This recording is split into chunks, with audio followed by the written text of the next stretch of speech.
Hi, you guys, it's Ariana introducing you to FunBrain, an educational browser game website used by teachers and also parents of primary age students, which helps them reinforce and practice grade level lessons in fun and interactive ways. Now, you do not need a login for this, so we're just going to click into the site. Okay, as you can see, it's very youthful and simple in its design and in its target. As you can see, the sites of cartoon animation, youthful things. It says that it's recommended for K through 8, but I would recommend that this be used more for the K through 2nd, K through 3rd grade level. I have teachers that I work with who tell me that they use this for in between lessons. So when there's the downtime of their K classes or 1st or 2nd grade classes, they use these to reinforce the lesson in more fun and interactive ways. So we're going to the math zone first. As you know, in the kinder and pre-K levels, they're learning about their shapes and colors and numbers and just the basic essential things that they'll need for later on. And so we're going to go to Shape Invasion. And this is just a simple tool, like I said, parents can also use so they can see if whether their child is on the level that they're supposed to be on and, still implementing what they learn in class at home and so they don't forget. So let's see here.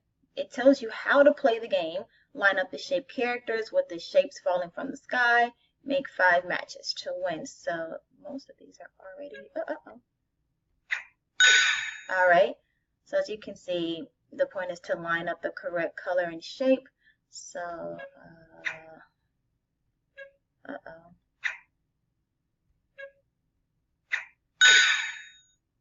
So they would have to, work on, I guess, their speed as well. So their hand-eye coordination would be something important. I'm just going to show you what we do. I am not doing this well. There we go. And what more? Okay, this game is kind of intense, you guys. You can see this. I'm over here kind of worried that I may not. There we go. Okay, and there will be pop-ups that come up because it is a free site. So yeah, you just have to deal with that, with those ads and everything. And you won. And if your child wins, then or if your student wins, then that they are on level. They understand shapes and colors, and their hand-eye coordination is also intact. So how about we move on to another subject, reading. Okay, so I have a colleague who has a 1st grade class, and she definitely goes to this reading site whenever there's downtime, or if they are caught all the way up in all of their lesson planning, then they have reading time. And this is a much more interactive and fun way so that they don't fall asleep or so that they're not trying to read along if they may not be on the level as everyone else reading level wise. They can catch on because this can be projected on the screen. They can see the words together, they can see the illustrations together, and the teacher can read out loud. So we'll just see like a little preview of what you'll see projected on the screen. Stink, the Incredible Shrinking Kid. Of course, you can also have the option to listen to it, but we're not going to do that. Stink by Megan McDonald, illustrated by Peter H. Reynolds. For all the readers who asked for Stink, MM2, the Gary Stager members of Multimedia House of Pancakes, and every hot dog on a stick employed, past, present, and future. PHR. This is like a really cute story. Short, shorter, shortest. All right. Page 1. Shrimpo, Runtsville, Shorty Pants. Stink was short, short, shorter, shortest. Short as an inchworm, short as a stink bug. Stink was the shortest one in the Moody family, except for Mouse the cat. The shortest 2nd grader in class 2D, probably the shortest human being in the whole world, including Alaska and Hawaii. Stink was one whole head shorter than his sister Judy Moody. Every morning he made Judy measure him, and every morning it was the same. 3 feet 8 inches tall. Shrimpsville! He had not grown 1 inch, not 1 centimeter, not 1 hair. He was always 1 head shorter than Judy. I need another head, he told his mom and dad. What for? Asked Dad. I like your head just the way it is, said Mom. And as you can see, now there's an illustration to also go along with it, which I think really works well for the kids, for all of them to see the picture together, and they kind of laugh together. It's really funny. Makes it very interactive and just more fun as a class to read instead of, the teacher having the book and having to turn the page every time there's a picture. All right, you need a new brain, said Judy. I had to get taller, said Stink. How can I get taller? Eat your peas, said Dad. Drink your milk, said Mom. Eat more seafood, said Judy. Seafood? Yes, shrimp. Judy said, ha. Hardy har har, said Stink. His sister thought she was so funny. What's so bad about being short? Asked Dad. I have to drink at the baby fountain, said Stink, and stand in the, as you can see, there's an illustration, front row for class pictures, and I always have to be a mouse in school plays. Just once. I'd like a speaking part, not a squeaking part. So as you can see, it's really cute, and just a very much more interactive way of learning and having fun in class. And also with this method, you can also have them read out loud and everyone can see what they're reading together at the same time. That's also a method that the teacher uses as well, by casting this onto the projection for everyone to see. And just that visual assistance really helps to just keep them entertained and keep them focused on the reading, because sometimes if you leave a first grader or a kindergarten to the device of like the book on their own, they may just start flipping and tearing pages and not really paying attention. Or if they're left sitting on the carpet just listening to the teacher's voice, they may just fall asleep or start playing around, but this helps them to focus more. All right. So we can move on to maybe something for a little bit higher of a grade level, since it does claim that it goes all the way to 8th grade. Here's something that says it's for 8th grade. Now this I felt could be used, hold on. There's an advertisement that happens since it's free.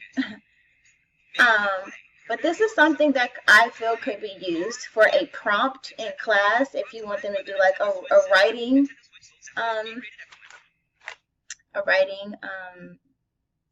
classwork assignment. This would be great for that. It kind of helps give them a prompt. How to get a higher allowance.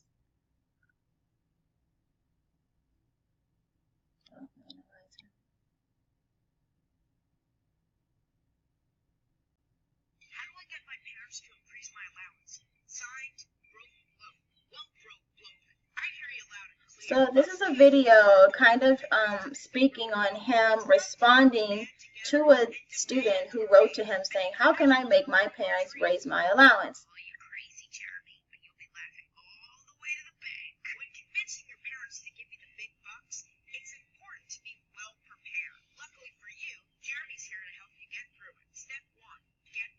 So he's giving his steps and what he believes, in order to get a higher allowance from his parents. And I feel like this could really be a great prompt for older students from 3rd to 8th grade. You can ask them, okay, what would you do if you were trying to, prompt your parents to give you a higher raise or an allowance, and they could use that by using this video kind of as a outline of how they would go about writing it, or that you can either ask if they agreed with his suggestions and his steps to take. Would you do exactly that? Would that work with your parents? Would that not work with your parents? What would your route be? You know, things of that nature. So I think interactive videos such as this, where there's, you know, a real life person versus a cartoon or illustration or character, could really help them engage and be related to the topic much easier. And having that visual makes them understand the prompt better as well, because sometimes you get the students who say, I don't understand what that means, I don't get it, what are you talking about? And this video does a great job describing exactly what the prompt means visually for them. So yeah, FunBrain is just, it's a much easier and interactive and fun way to engage your students and also to reinforce what they learn in class. It's not meant to be a very serious educational tool, but it is something that can help the parents and the teachers and the students be able to just keep up with their levels in the grade. And it's free for parents, it's free for students, it's free for teachers. There is no login required, so it's a good way for parents as well to be able to keep up with their kids and make sure they're on track with their classes, because it's not available for certain other types of sites such as a BrainPop or a Clever. You're not able to do it on there if you don't have a certain login with the school or the administrator. So this is a much easier way for parents to also become more involved with their children and making sure that they are on level at school. And yes, so this video was presented to you through Screencast-O-Matic, which I think is an amazing tool in order to show you everything that I need to teach. A great tool to utilize this. There are also other options as well, such as a QuickTime or Collage or Snagit, just to name a few others that you can use as well in order to give your interactive screencasting lesson or presentation as well. QuickTime may not be able to give you video editing, however, and some of them also do not allow for you to present with the option of webcam, but fortunately, you won't need that for this types of presentation. You just need the narration for it. But yeah, hopefully you like this tutorial on how to use FunBrain and what it's used for. Have fun and stay interactive with your kids. Bye.